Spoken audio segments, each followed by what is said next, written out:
मासूमा को बहुत अच्छे तरीके से पता चल चुका है कि टीटी बुढ़े के ऊपर मेरा बहुत ही आला किस्म का जो इम्प्रेशन है वो जम चुका है और उसके दिल के अंदर मैं खुब चुकी हूँ। अब मैं वहां से नहीं निकलती। जिस किस्म की वो लालची, घटिया और तवाइफ किस्म की औरत है, अब उसने अगला टारगेट ले लिया है। अब उसका मकसद ये है कि मूसा और रेहाम को टीटी की जिंदगी से निकालना और पूरी की पूरी दौलत और जायदाद की अकेले तनहा वारिस बनना।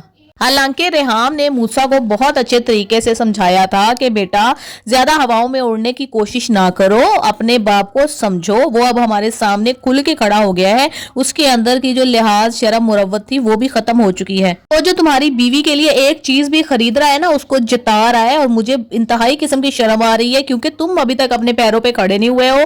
जिस घर में रहते हो वो भी टीटी का है, जिस ऑफिस की बेस पे तुम अकड़ते हो कि जिस गाड़ियों में बैठते हो वो भी टीटी की है, तुम्हारा अपना कुछ भी नहीं है।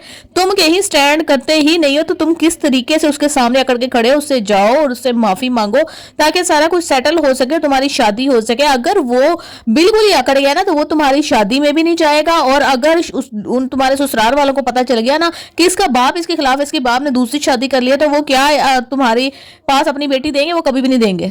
और तुम जो उस लड़की पे इतना मरते फिर रहे हो वो तुम्हारी जिंदगी से निकल जाएगी, फिर और ही मामला शुरू हो जाएगा। लेकिन मूसा चूंकि जवान है, जज्बाती है, उसे समझदारी की बातें अभी बिल्कुल भी समझ नहीं आ रही, तो वो उठ खड़ा हुआ है। दोबारा से वो चला गया है मासूमा के पास। उसने मासूमा को बाजू से पकड़ा, एकदम से अपने सामने किया और कहा कि तुम्हारी जुर्रत कैसे हुई है, तुम फलाना, तुम ढमकाना, तुम कंजरी, तुम बेशरम, तुम बकवास औरत। मैं जब हमने कुत्ते की तरह जलील करके निकाल दिया था इस ऑफिस से, तो फिर तुम दोबारा किस तरीके से आ चुकी हो? तुम्हें टर्मिनेट कर दिया था, फिर तुम्हें शर्म नहीं आती, यहाँ पे आती हो। तो जी वो मिर्च मसाले लगाएगी, वो कहानियां बनाएगी, वो टीटी को बताएगी। और टीटी को तो फिर इतना गुस्सा आता है। एक तो इतना ज्यादा ये बेशरम पहले हो चुका है, इसने पहले उसके बाप के मरने पर इंसल्ट की, जिसकी वजह से मैं उसको तलाक देते देते रुक गया। मैं इन लोगों का साथ दे रहा था और ये लोग मेरे साथ क्या कर रहे हैं?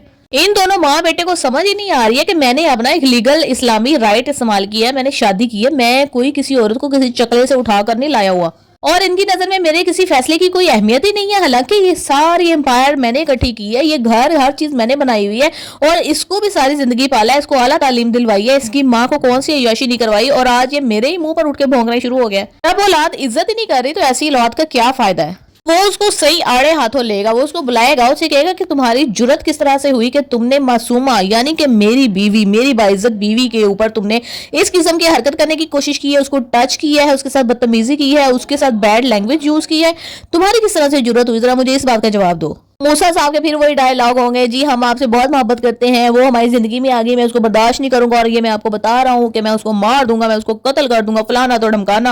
वो कहेगा कि कत्ल करना तो दूर की बात, आइंदा तुम उसको धमकी दे के दिखाना। और उसी चीज को लेकर मासूमा उसको इतना करेगी, इतना उसको ऊपर उठाएगी ना स्प्रिंग की तरह कि ये टीटी उछल जाए, उछल के इन दोनों पे बम बन के गिरे बेटे और माँ के ऊपर। वो कहेगी कि ये जो है ना, ये तुम्हारा बेटा, ये तुम्हारे अगेंस्ट जा रहा है, अगर तुमने एक भी चीज इसके नाम की ना तो याद रखना कि तुम्हारा बुढ़ापा इंतहाई कसम कुर्सी और बेइज्जती की हालत में गुजरेगा। तुम सारी चीजें मेरे नाम करो, मैं ही तुम्हारी खिदमत करूंगी।